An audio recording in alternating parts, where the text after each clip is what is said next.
الكلمة الثالث سيلقيها رئيس مؤسسة يم القرآن للتربية الإسلامية أن كل الشكر لسعادة الكي محمد عشعري MHI حفظه الله تعالى على توجيهات والإرشادات فليتفضل مشكورا محفوفا برعاية الله تعالى.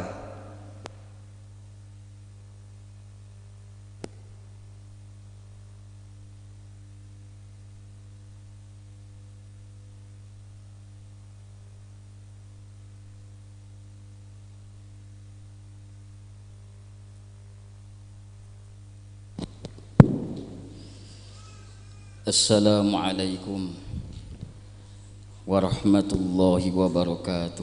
Waalaikumsalam warahmatullahi wabarakatuh. Alhamdulillahi wa kafa. Wassalatu wassalamu ala sayyidina Muhammadinil Mustafa wa ala alihi wa ashabihi ahli sidqi wal wafa, amma ba'd. Yang terhormat sekaligus kami hormati seluruh pengurus Yayasan Yambu'ul Quran, terlebih dan terutama ibunda kami Ibu Mahmudatun Nasyiah. Mudah-mudahan beliau senantiasa diberi umur panjang, sehat walafiat, sabar dan istiqomah mendampingi kita semua. Yang terhormat sekaligus kami hormati Bapak Dr. Nur Miftahul Fuad MPD, Kepala Bidang Guru dan Tenaga Kependidikan Dinas Pendidikan Kabupaten Kediri. Terima kasih atas kehadiran panjenengan. Sungguh kehadiran panjenengan menjadi ruh yang begitu kuat memotivasi kami untuk di kemudian hari semakin meningkatkan kualitas pendidikan di Yambu'ul Quran ini. Hadirin hadirat, para wali peserta didik kelas 9 yang berbahagia, dan juga seluruh anak-anakku peserta didik kelas 9 yang kami cintai sekaligus kami banggakan, dan senantiasa kami harapkan, kami doakan kelak di kemudian hari menjadi generasi yang bejo, sukses, selamat di dunia sekaligus di akhirat. Amin ya rabbal alamin. Pertama kali kami ingin menyampaikan pesan kepada anak-anakku kelas 9 SMPI Yambu'ul Quran. Sungguh masamu saat ini adalah masa muda. Oleh karena itu, gunakan sebaik mungkin untuk mengaji, untuk belajar. Tak usah khawatir, tak usah takut, karena kehidupan belajarnya di pesantren akan menjadi santri yang tidak jelas, akan menjadi generasi yang tidak go internasional. Tidak usah khawatir. Saya teringat dengan pesan guru besar saya, Kiai Sahal Mahfud Al-Hajeni, yang merupakan Rais Suriah PBNU di waktu masa hidup beliau. Beliau menyatakan begini, yang penting putra putri kita didik dengan pengetahuan agama, kita masukkan ke dalam pesantren, maka kita poles menjadi apapun pasti bisa. Buktinya adalah di siang hari ini Pak Dr. Fuad tadi sempat bertanya, apakah di sini ada ekstra MC buat nenten? Tidak ada. Apakah di sini ada ekstra storytelling? Tidak ada. Apakah di sini ada ekstra membaca puisi dengan bahasa Arab ataupun dengan bahasa Inggris? Tidak ada. Kita poles dalam waktu yang cukup singkat, antara 1 minggu sampai 2 minggu, alhamdulillah bisa tampil memukau walaupun ada satu kata, dua kata yang agak berkelepotan, karena ini adalah pengalaman pertama. Jangankan putra putri kita, panjenengan yang ketika menjadi manten anyar pun juga grogi. Bahkan Bu Nyai tadi sempat grogi, salah ucap, mau mengatakan digantikan sujud sahwi, keliru membaca kunut. Inilah namanya pengalaman pertama. Sekali lagi, gunakan waktumu sebaik mungkin di masa muda ini untuk belajar, untuk mengaji. Sungguh bekal terbaik dalam kehidupan ini adalah ilmu, bukan yang lain. Al-Imam Asy-Syafi'i menyatakan, wa man fatahu ta'lim waqta syababih fakabbir alaihi arba'atan liwafati. Apabila ada seseorang yang di waktu mudanya tidak mau belajar, maka ucapkan takbir 4 kali tanda kematiannya. Maknanya apa? Ketika putra putri kita di masa muda tidak mau belajar, maka sungguh di kemudian hari tidak akan menjadi sosok yang bermanfaat sama sekali. Ketika menjadi sosok yang tidak bermanfaat sama sekali, maka hidupnya sama dengan matinya, keberadaannya sama dengan ketiadaannya. Maka Asy-Syaikh Dhahiruddin menyatakan, al-jahiluna famauta qabla mautihim. Orang-orang bodoh adalah orang-orang yang telah meninggal dunia sebelum kematiannya. Wal alimuna wa in matu fa ahya'u. Orang-orang yang alim walaupun telah meninggal dunia, mereka akan tetap hidup memberikan manfaat kepada kita. Bahkan seringkali saya sampaikan kepada wali santri, kepada wali murid, pesantren ini adalah bukan pesantren saya. Pesantren ini adalah pesantrennya Kiai Sahal Mahfud. Pesantren ini adalah pesantrennya Mbah Yai Abdul Karim. Pesantren ini adalah pesantrennya Mbah Yai Marzuki. Pesantren ini adalah pesantrennya Mbah Yai Arwani. Pesantren ini adalah pesantrennya Mbah Yai Abdul Manan. Pesantren ini adalah pesantrennya Mbah Yai Masrur Munawwir Al-Hajini. Bukan pesantren saya hanya berkhidmah. Oleh karena itu, ketika ada santri yang bermasalah atau sulit dalam belajar, konsultasi saya langsung ke beliau-beliau. Saya konsultasikan ke beliau, Mbah Yai, ini ada santri panjenengan yang ketika belajar sulit sekali untuk paham, yang ketika diminta untuk istiqomah di pesantren kudu boyong ae. Saya pasti konsultasi ke Lirboyo, ke Hajen, ke Malang, ke Kudus. Bahkan secara spiritual, pesantren ini adalah pesantren dari 2 wali agung. Yang pertama adalah Asy-Syaikh As-Sayyid Ali Muhammad Imam Syafi'i, Wahid Rahman Fathir Rahman. Dan yang kedua adalah Asy-Syaikh Hambali bin Abi Suja Ar-Ruslani, atau lebih dikenal dengan bahasa kerennya Syekh Hamruj. Jadi insya Allah pondasi pesantren kita ini sangat kokoh sekali. Sekali lagi, jangan pernah patah semangat. Gunakan waktu muda ini untuk belajar sebaik mungkin, belajar seistiqomah mungkin. Karena Al-Imam Abu Hanifah pernah mempunyai seorang santri yang namanya Imam Abu Yusuf, yang kelak di kemudian hari akan menjadi seorang ulama yang mempopulerkan pemikiran Al-Imam Abu Hanifah. Beliau menyatakan begini kepada Imam Abu Yusuf, kunta balidan akhrajatkal muwadhabah fid darsi. Engkau dulu adalah seorang santri yang sangat bodoh. Balidan itu bahasa Jawanya bebel, sangat bodoh. Dan kemudian engkau keluar dari kebodohanmu karena istiqomah dalam belajar. Karena istiqomah dalam belajar. Jangan pernah patah semangat.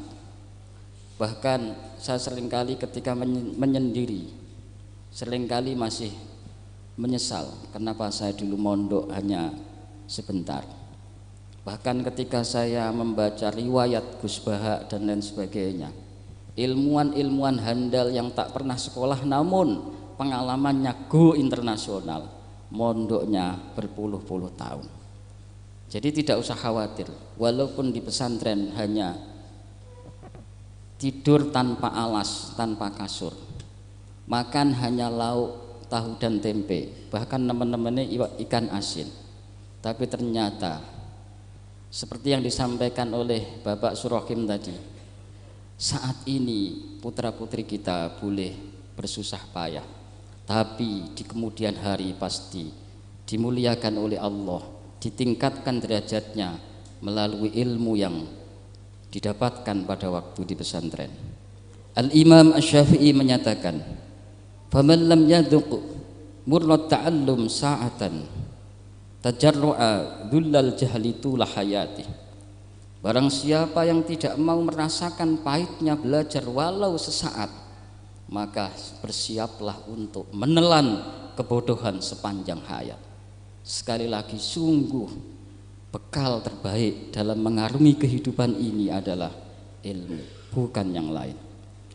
Hadirin yang dimuliakan oleh Allah, kemudian saya ingin menjelaskan sedikit tentang program unggulan SMPI Yambu'ul Quran. Kenapa program unggulan SMPI Yambu'ul Quran adalah tahfidzul Quran? Sudah maklum kita ketahui bahwa Al-Quran adalah hudan kita, bahwa Al-Quran adalah kompas kehidupan yang paling akurat, yang tak pernah menyesatkan jalan kita. Tidak seperti Google Map, maunya jalan umum yang enak tapi kemudian diarahkan ke jalan persawahan yang membuat supirnya emosi, penumpangnya emosi, apalagi di saat lapar. Tapi Al-Quran tak pernah menyesatkan. Oleh karena itu, anak-anakku yang menghafal Al-Quran, sekaligus orang tua yang mendukung putra-putrinya menghafalkan Al-Quran, tolong dicamkan di dalam hatinya hadis riwayat Ibnu Majah. Baginda Rasul Muhammad sallallahu alaihi wasallam, "Man qara'a al-Qur'an wa hafidhahu adkhalahu Allahul jannah wa syafa'ahu fi asyratin min ahli baitih kulluhum qad istaujaban nar." Barang siapa yang membaca Al-Quran kemudian menghafalkannya, maka Allah akan memasukkannya ke dalam surga. Bahkan orang tersebut diberi hak untuk memberikan syafaat kepada 10 orang dari keluarganya yang dipastikan masuk neraka. Dados Pak Surahim mboten usah khawatir nanti dicegat malaikat, karena ada asisten yang direkom oleh Allah untuk memberikan syafaat, dan rekom Allah tidak ada yang berani melawan. Dados tidak usah khawatir putrinya nanti bagaimana, putranya nanti bagaimana. Kalau memang punya niatan untuk menghafal Al-Quran, dimotivasi. Karena sungguh proses mencari ilmu, proses mendalami ilmu itu bisa sukses ketika ada kesungguhan dari 3 komponen. Yang pertama adalah jiddul muta'allim, kesungguhan peserta didik. Yang kedua adalah jiddul mu'allim, kesungguhan dewan asatidz. Kita tidak mengenal yang namanya kelas bolong-bolong. Kita tidak mengenal liburan akhir tahun. Setelah wisuda ini pesantren tidak libur. Putra-putri kita godok dengan tahfidzul Quran, kita godok dengan qiraatul kutub dan lain sebagainya, supaya suatu saat nanti menjadi ilmuwan-ilmuwan yang handal. Amin ya rabbal alamin. Kemudian yang kedua, ada unggulan qiraatul kutub. Kenapa ada unggulan qiraatul kutub? Yang sungguh ini adalah kemahiran yang sangat asing di SMP manapun. Di SMP manapun, mungkin termasuk di Kediri. Bapak Ibu mungkin tahu saat ini eranya moderasi beragama. Eranya bagaimana kita bisa beragama dengan santun, dengan toleran, dengan damai. Sungguh itu bisa didapatkan ketika putra-putri kita mendalam dalam memahami ilmu agama. Dan referensi utama dalam ilmu agama tidak ada yang berbahasa Inggris, tidak ada. Referensi utama. Tidak ada yang berbahasa selain Arab. Semuanya referensi utamanya adalah bahasa Arab. Semisal kita mau mendalami fikih dari awal, tadi ada Safinatun Najah yang ditempuh selama 3 tahun. Kemudian di MA nanti ada At-Tadhib atau Fathul Qorib. Kemudian di Ulia nanti ada Fathul Mu'in. Kemudian di Awaliyah ada Jurmiyah, di Wusta ada Imriti, dan kemudian di Ulia ada Alfiyah. Bahkan sampai usul fiqh, qawaid fiqhiyah, dan balaghah. Ilmu-ilmu ini bila dikuasai, maka ketika putra-putri panjenengan masuk kampus pasti akan menjadi macan kampus, tidak mungkin tidak. Gus Bahak menjadi macan ilmuwan di dunia, tidak hanya di kampus dunia, tapi sejarahnya tak pernah belajar sekolah formal. Karena beliau menguasai usul fiqh, menguasai tafsir, menguasai qawaid fiqhiyah, menguasai Al-Quran, menguasai balaghah, dan lain sebagainya. Sungguh unggulan-unggulan yang kayaknya asing di telinga panjenengan ini bukan dalam rangka menyesatkan, tetapi dalam rangka membejokkan, dalam rangka mengangkat derajat putra-putri panjenengan semua. Lalu yang ketiga ada unggulan bahasa Arab. Mungkin mohon maaf yang di dunia kampus mikirnya bahwa referensi sains dan teknologi itu hanya maksimal berbahasa Inggris. Tidak. Banyak sekali ilmuwan muslim seperti Ibnu Farabi, Ibnu Sina, dan kawan-kawan tulisannya dalam bentuk bahasa Arab. Yang kepingin menjadi dokter tentu harus belajar Al-Qanun fit Tibb, kitab yang membahas tentang dasar-dasar ilmu kedokteran yang ditulis oleh Ibnu Sina. Kemudian yang kepingin belajar logika harus membaca kitab Al-Isyarat, bahasanya menggunakan bahasa Arab.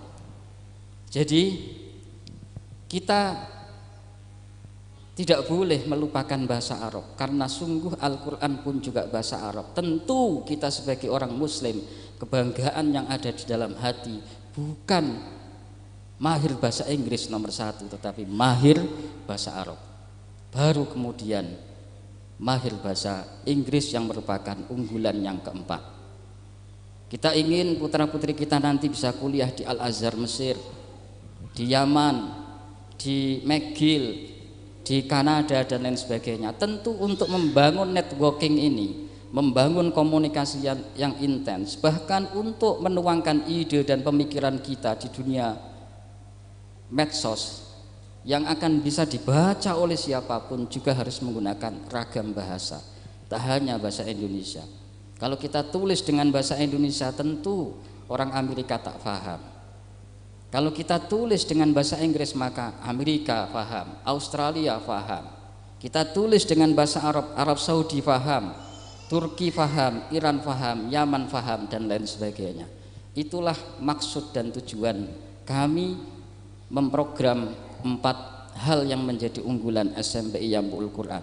Memang kelihatannya mulu-mulu, tapi itulah kemampuan, potensi yang sudah ada di diri kami, walaupun itu masih di jenjang SMP. Tapi panjenengan sangat melihat putra-putri panjenengan yang hanya dilatih antara 1 sampai 2 minggu, bahkan ada yang latihannya qiraatul kutub baru tadi malam jam 12:30 malam. Jadi satunya itu dilatih tadi malam 12:30 malam, dicek bacaannya, alhamdulillah tampil dengan maksimal, walaupun masih banyak kekurangan dalam pandangan banyak orang. Tapi sekali lagi ini adalah pengalaman pertama. Kritik dan saran panjenengan sangat kami harapkan, karena al-mu'min mir'atul mu'min.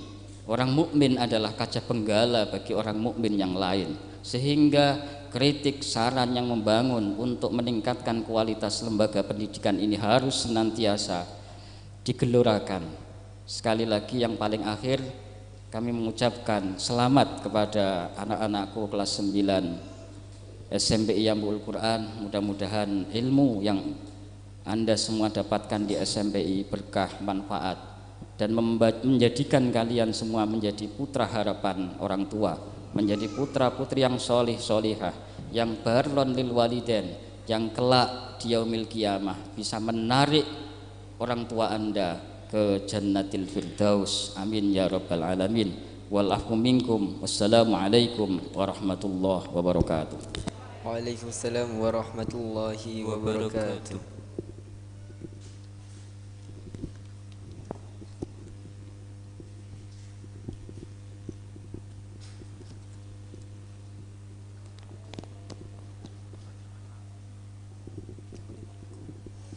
تقديما لكم شكرا جزيلا.